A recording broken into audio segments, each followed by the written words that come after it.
And Alfonso is the Managing Director of Innovation, Artificial Intelligence and Robotics at Blockchain, lead for Spain, and Portugal, Israel. And Accenture also through, and thanks to the collaboration that UPM has with Alfonso, we have created the AI innovation space, which is the center that we have here at UPM for fostering innovation on artificial intelligence. So now, Alfonso, as a sponsor of Accenture, as a sponsor of the conference, has 15-20 minutes talk also for presenting how Accenture is applying artificial intelligence in different settings. Yeah, thank you very much for everybody to attending. Thank you very much for the invitation. I'm mostly in front of this audience, not because my, obviously, research skills, because we put the money in order to sponsor the event. So I'm, I could say, the less qualified people in the room for sure. And I will have some constraints in terms of time. So I'm going to keep it in 15 minutes. But I should thank Richard, because his presentation, he has really focus in what we are looking for is how to help the companies and how to move what it's the artificial intelligence practice that it's coming from the research and from our partners into the final industries and companies and employees. If you think that the companies are the devil, so then consultants, companies, we are the devil advocates, right? So meaning is that we need to figure out how we help the companies and we guide the companies about how they apply their strategies. If we look for some of those companies like Telefonica, some of the main most important relevant banks, they has been the first ones to put solutions and move the solution from the artificial intelligence into their business. Why? Because they have huge volumes, because they have a lot of, let's say, business all around this. And they are, and when we are talking about money, we're talking about billions of money around artificial intelligence. So the point is how, and it is kind of example about how per each of the countries, the investments coming for the next 5 years, starting last year, is being projected by the analysts, and it has been like reflecting into the company. So around this one, the point is how to make this without being impacting too much in what it's our society. So the point, as you mentioned, because that was the question before, is where is the line between making money and then being responsible about how you make money, right? And the companies are pretty much more responsible in this area.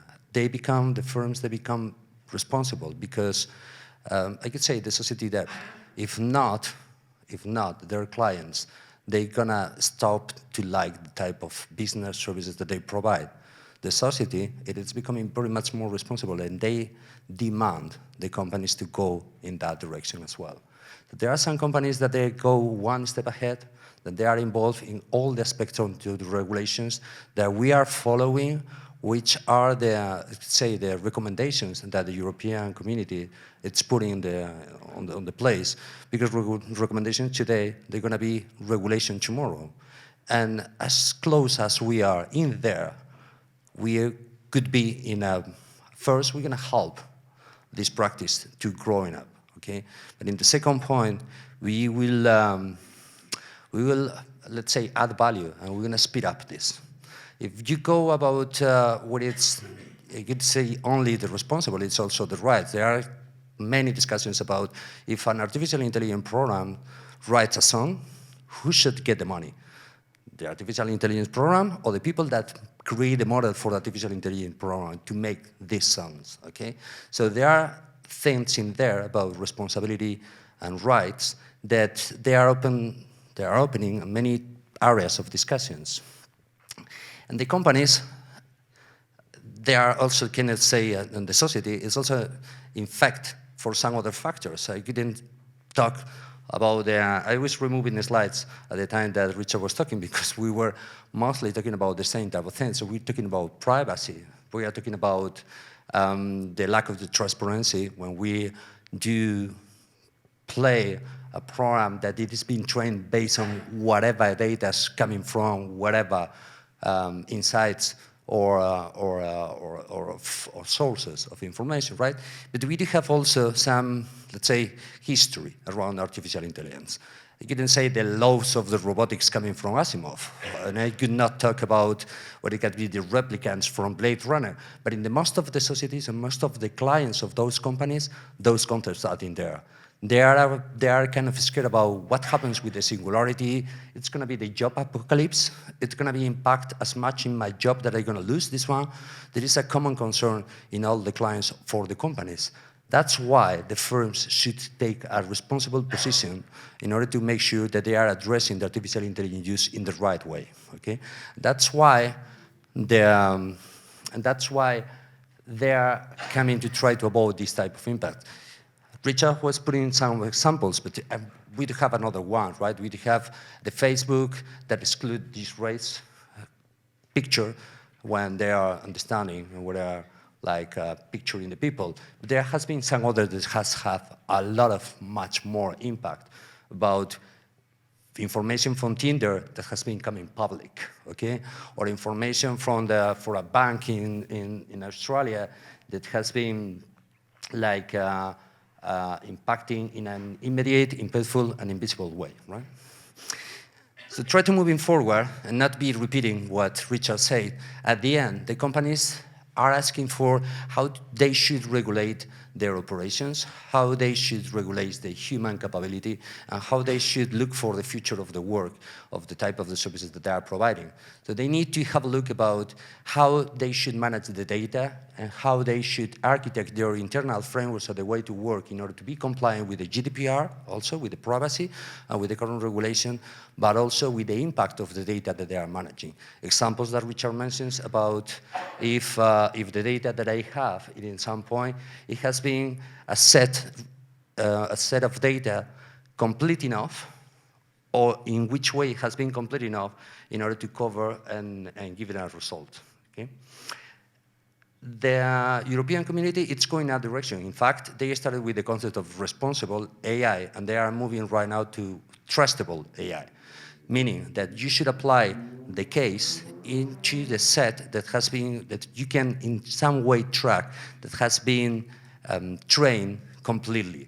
So meaning, if my data set for training a kind of face recognition model, it has been used mostly by using white or Caucasian people, I should highlight that it's the use that it should be doing for.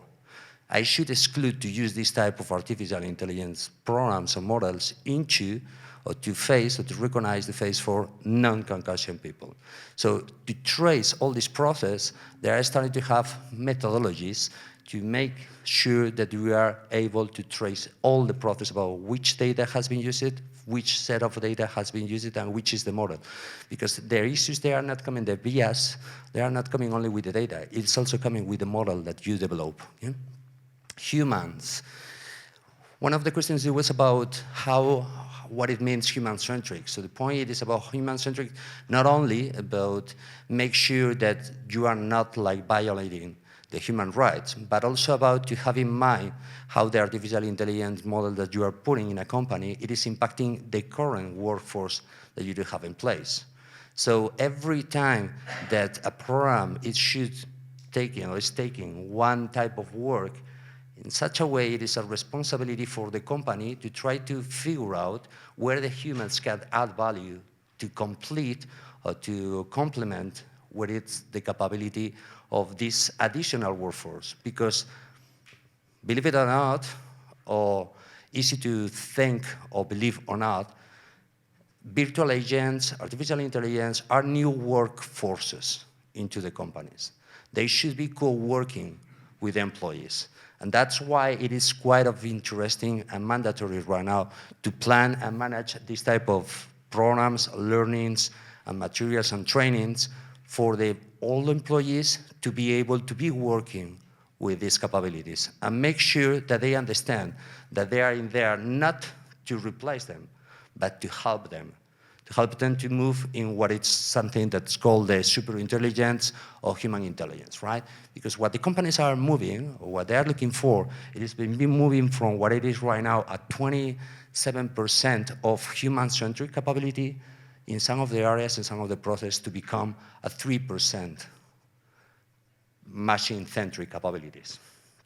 So all this workforce that is being deployed, it needs to figure out what is the type of work that they're gonna do. It's gonna be like changing the way that the people work and in which areas they should put the focus.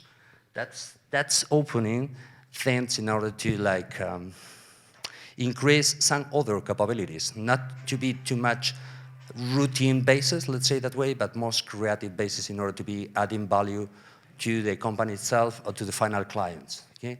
And in there, it is relevant to have in mind for those companies to create a culture of responsibility around the data, about the use, about the employees, okay? To figure out what they're gonna do with these additional people, how they're gonna move in there, to use and maximize all the data investigations, make sure that they are compliant and they are aligned with these recommendations from the European community, and make sure that they engage together with artificial intelligence as part of the team workforce, okay?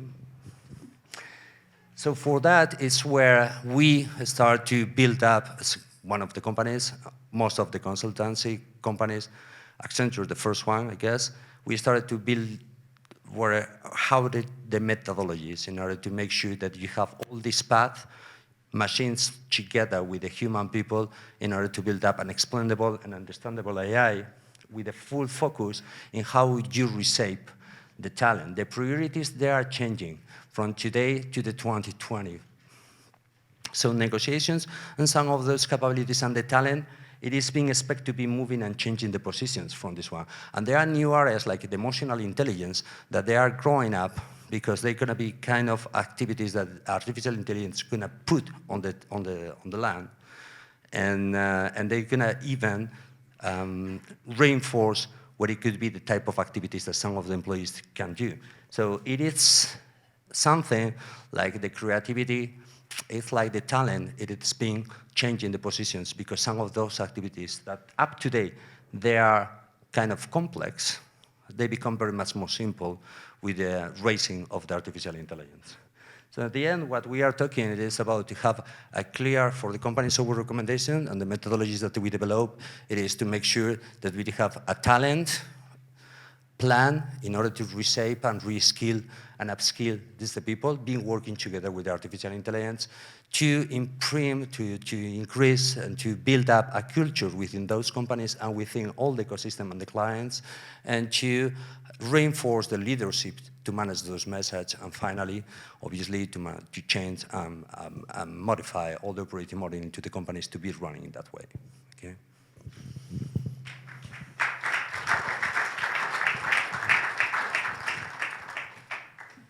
Thank you, Alfonso, for this talk. So we have the possibility of a few questions. Sure. I'd like to go back to my previous question, and somebody said something I think which is very important. I didn't catch who said it, about accounting. So accounting is an area where we allow companies and corporations to self-regulate, but we establish a structure how they do that. First of all, there are internationally acceptable accounting standards, and then by law, you have to be audited by an independent party. Independent party have to certify that you have met accounting standards. So we've created a structure for this self-regulation. Imagine we didn't do that. Imagine we just say every corporation should follow accounting standards, and they should audit themselves, and they should just tell us that they've done it. Even with the current structure of independent auditors, we still have scandals, and we had to pass in United States Dodd-Frank, a whole other thing to do that. You shouldn't use the same auditor for too long. I mean, the whole structure because of, I live in Houston, we lived through the Enron scandal. So to me, just to say, well, here are standards, go follow them, it's just being incredibly naive about the profit motive that underlies the machinery of capitalism. And unless, if you just tell your child, be good, it doesn't work. Wow. Okay. Politics. Okay, great. Nice question. Accenture is one of the examples, right? It was former Undersea Consulting, and at that point of time, we were doing consultancy and auditing. That was a trick.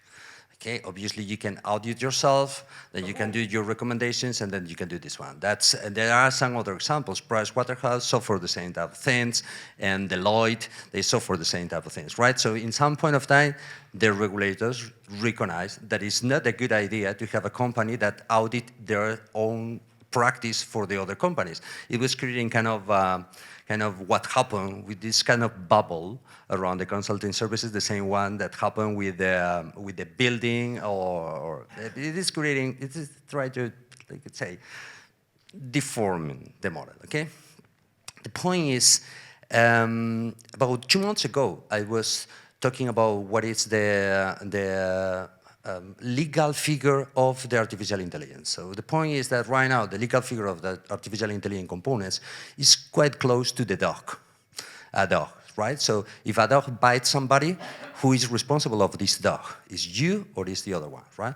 So there is not still regulations in there. And when I was inviting there, I say, okay, I'm coming here for you to give me guidelines, regulations. So I don't want to go ahead and then train the model. And the regulators say, wow, the point is that we do not have enough experience and we are not able to understand what you are doing in order to make sure that you can regulate. So the point is kind of this, let's say, ending cycle, right? So what do you do? I step in there, okay? I just wait 4, 5, 6 years, 7 years for these regulators to understand the concepts and put in practice, and then I react and then I move, right?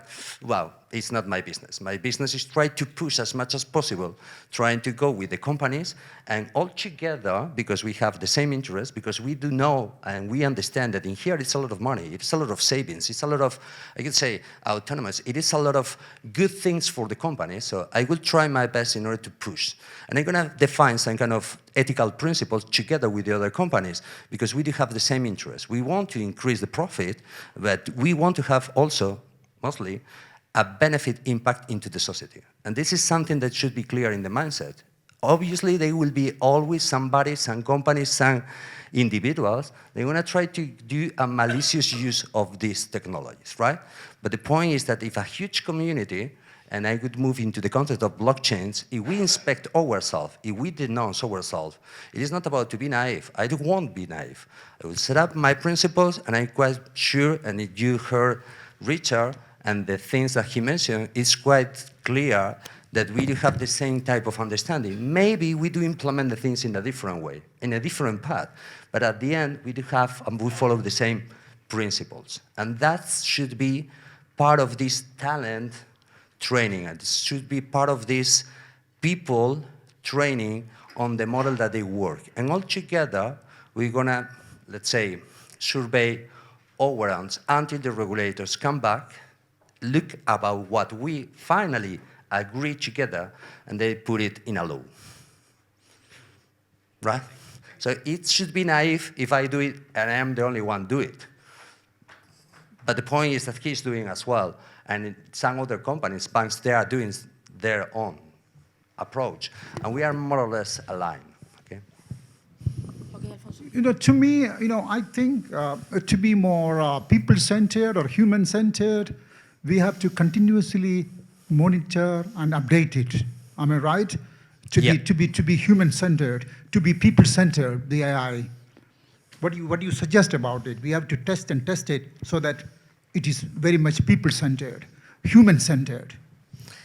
We need to monitor. I mean, one of the things that I'm not including here into the details, but we do have a point of view that it is accessible in our page. It's about how important is the monitoring. So we do have the governance, but we do have also the monitoring. The monitoring, it means about how, which are the models that we are putting in place, how these models are impacting into the people, into the society, into the internal companies, monitor this one, and then correct the model. So it is a kind of artificial life system, let's say that way. Okay, you put a new workforce in there, and you should monitor this workforce in the same way that you are currently monitoring a normal human employee.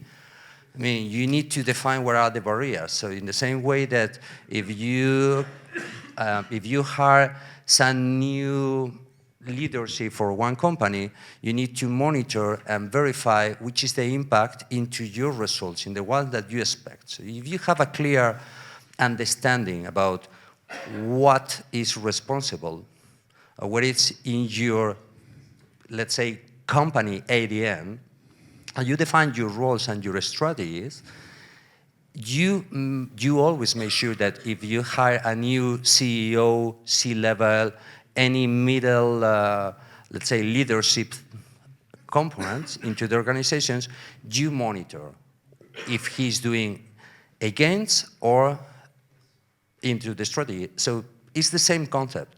The point is that the approach is just different type of tools. You are not doing an evaluation for the people in the same way that you are doing this one, but you should evaluate both of them, right?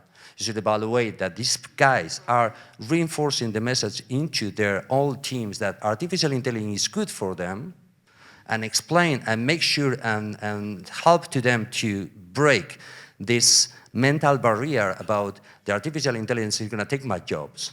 But in the same way, you should make sure that you launch the same message, and you should make sure that artificial intelligence is not being used in order to displace what is the human people work. Different tools, same principles, same goals. Yes. So I have a question, actually, that's not only for you, but also for Richard, and I didn't ask it earlier.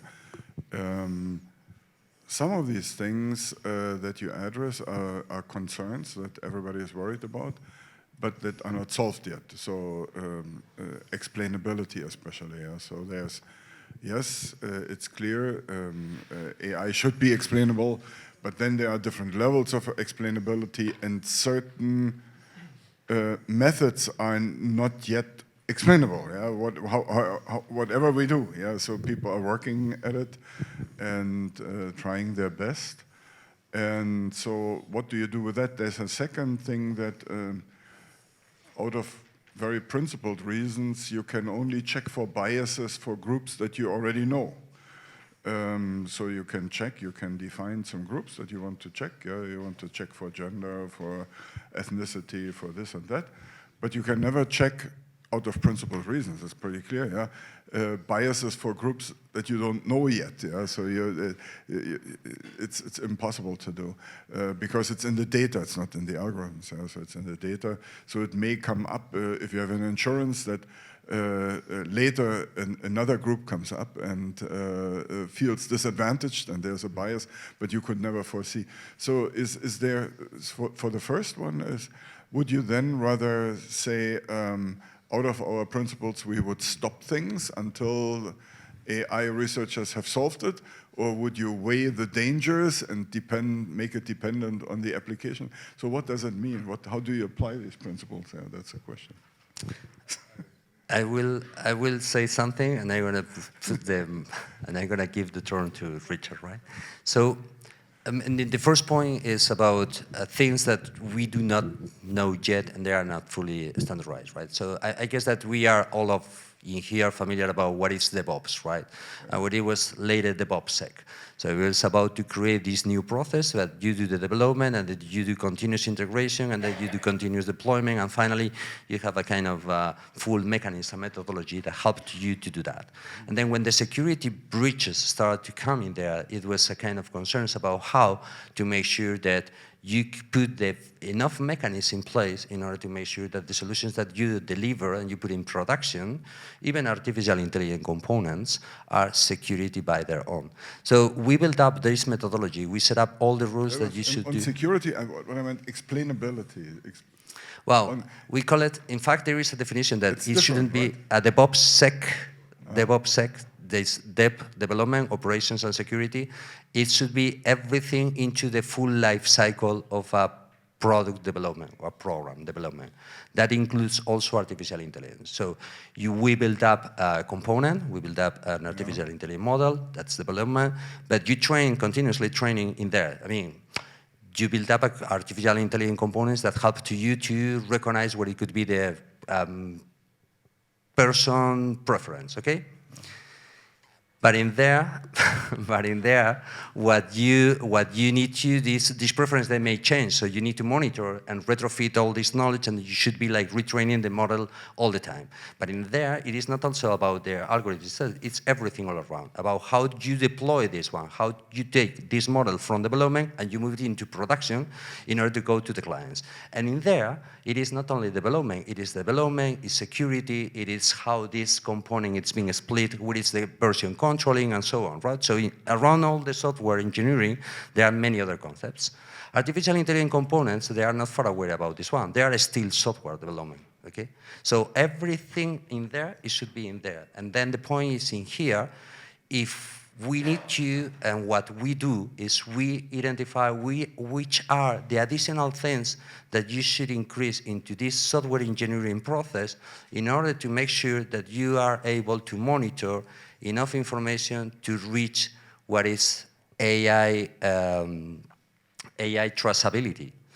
To be sure that in some point you add the commands and the auditing and the information to make sure that this decision is traceable because it's been taken because this, and this, and this, and because this has been treated with this set of data, okay?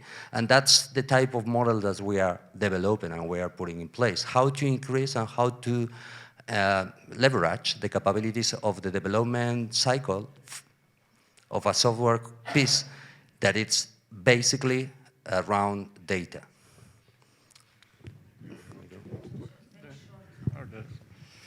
So I think indeed it is a risk-based approach. It depends a lot on the domain. So if you do medical diagnosis and you actually have a real impact on people's life, if you don't understand the algorithm, maybe you don't use it. Yeah? So there are things that you might not use because of a lack of this. Explainability is not really the algorithm. Well, it's both, yeah? So. Okay, you go by the. I understand. Okay, so thank you very much, Alfonso, for the talk that has also raised many questions. Okay, so now we are going to close the first part of the event, the Symposium on Artificial Intelligence. I would like to thank the speaker for the insights, for the different talks, and also for the audience being present here, and also those that are attending the event because it is in streaming. This is also a reminder because for those that are not face-to-face here with us, because tomorrow morning, I mean, the ceremony of awards will be also given by streaming. I would like also to thank again the sponsors, Accenture, and also the Computer Science School, the Artificial Intelligence Department, my research group, the Ontology Engineering Group, and also the project, the three projects, GEAND, and also Babel. What I also thinking in BabelNet, Babel Escape, and also Lindat for their support. And thank you very much for being here. I hope that it has been a very interesting symposium and also many insights came into our mind. So probably Rodrigo, you want to say something? Okay, so thank you very much. First of all, I would like to thanks to all the invited speakers and the way how you could drive our attention for something which is really relevant for the future of the way how we can think and how we can really have a different culture for science and technology, cross-cutting all the areas. I also would like to thank Asun for the dedication and the way how she could organize this meeting, and of course what I do expect it and has inside the academy is to the outcomes. So what are the conclusions and how we can promote these initiatives close to our mother country, and our mother country is Europe, is not our individual countries. And for all of you, we are deeply thanks for you that you could stay here, and also of course for the promoters and the people that help in organizing this event, and special to Director Cisneros. I hope that you can transmit, because I think this is really relevant for the future, that we could keep this type of harmony with academicians.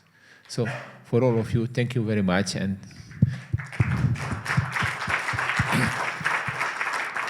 now I would like to remind that we will have our General Assembly, that we will close at 7:30 because we have to move. Oh, we have plenty of time. We have 1 hour, more than an hour. So, and on the assembly, the idea that we would like is to welcome our new fellow members. We would like also to let you know the activities that we are promoting inside the academy. So I will invite all the heads of divisions to come and to stand up. And also I ask Ludovine to come to make. Can you? Yes, no. We will start because.